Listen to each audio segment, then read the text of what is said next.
Private mortgage insurance is often seen as a necessary evil for home buyers who can't come up with a 20% down payment. But what if we use PMI and the power of house hacking to help us retire early? In this video, I want to give a quick rundown of what PMI is and then talk about the pros and cons. Plus, I've also got a very cool comparison of two investors, one who pays PMI and one who doesn't. So mortgage insurance is a type of insurance that protects lenders in case borrowers can't make their mortgage payments. If you're putting less than 20% down on a property, you might have to pay mortgage insurance. Basically, mortgage insurance is there to help reduce the risk for lenders when they give a mortgage to someone with a smaller down payment. And since these borrowers have less equity in the home, they're considered a higher risk and might be more likely to default on their mortgage. So if you have to pay mortgage insurance, it'll be added to your monthly mortgage payment. The cost, it depends on things like the size of your down payment, the value of your property, and your credit score.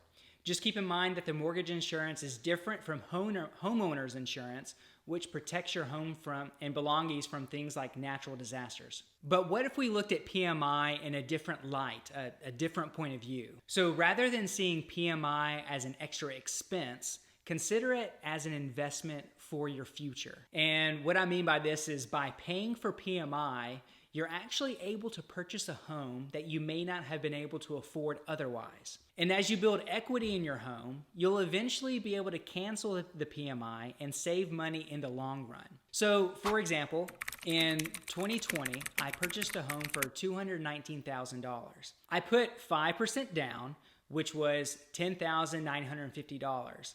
And in return, I had to pay $93 a month in PMI. Otherwise, to avoid PMI, I would have had to put 20% down or $43,800. And that would have obviously had to come out of my pocket. Almost exactly 3 years later, after I purchased the property, I called my bank to get a desktop appraisal to remove the PMI. And I paid $130 to get this done. And because I had 20% equity in my home, they removed my PMI. So if you're just starting out in your career or don't have a lot of savings, PMI can help you get on the property ladder and start building equity in a home. As your financial situation improves, you can work on paying off your mortgage and eventually canceling the PMI. Yes, I know it's never fun to have a higher monthly payment with the added PMI, but if the numbers make sense and it's something you can comfortably pay, don't let PMI hold you back from getting your property. And at this point in the video, you're probably thinking, okay, this is great and all, but how do I use PMI to retire early? I told you I was going to give you a comparison between two different investors, but before I do, it's important to understand that both of these investors follow these two rules. Number one, house hacking. And number two is that they live in each house that they purchase for a minimum of 1 year. I'll give a brief reason for both of these rules, but for number one, house hacking allows you to rent out the bedrooms in your home. If you don't want roommates, you could do the same concept with a duplex, a triplex, or a fourplex. So essentially, the goal is to eliminate your housing expenses or, the best case scenario, cash flow on your home. Rule number two is important because in order to get a low 5% down payment, the banks have a certain lending requirements that require you to intend on living into the property for at least 12 months. If you want a more in-depth explanation on these two rules, feel free to drop a comment on the video and I'll be more than happy to make one for you. So back to the comparison. To show you what I mean, let's do a quick comparison of two investors.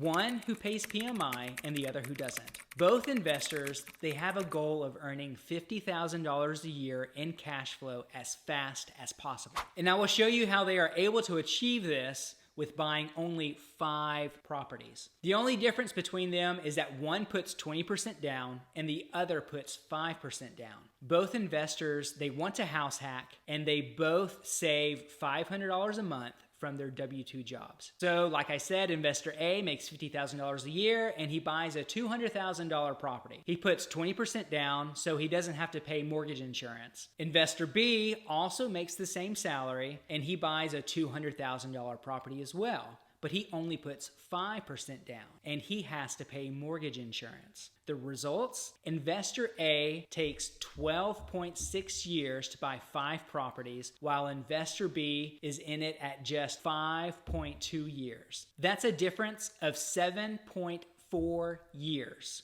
And before diving into the details of how I projected each property to cash flow $1,000 per month, it's important to note that this video is not intended for everyone and merely aims to showcase alternative and creative approaches to real estate investing. And so with an open mind and a willingness to put in extra effort, this strategy can be highly profitable and very beneficial, especially when compared to being stuck for an extended period of time without a clear way forward. The strategy of retiring early with $50,000 per year with 5 properties revolves around renting out each property by the bedroom. This way, it significantly boosts your rental income. Okay, so for example, using the example of my 5-bedroom, 3-bath house, if rented to a family, we would receive approximately $2,000 a month. However, by renting out each bedroom individually, the gross income jumps up to $3,275 per month.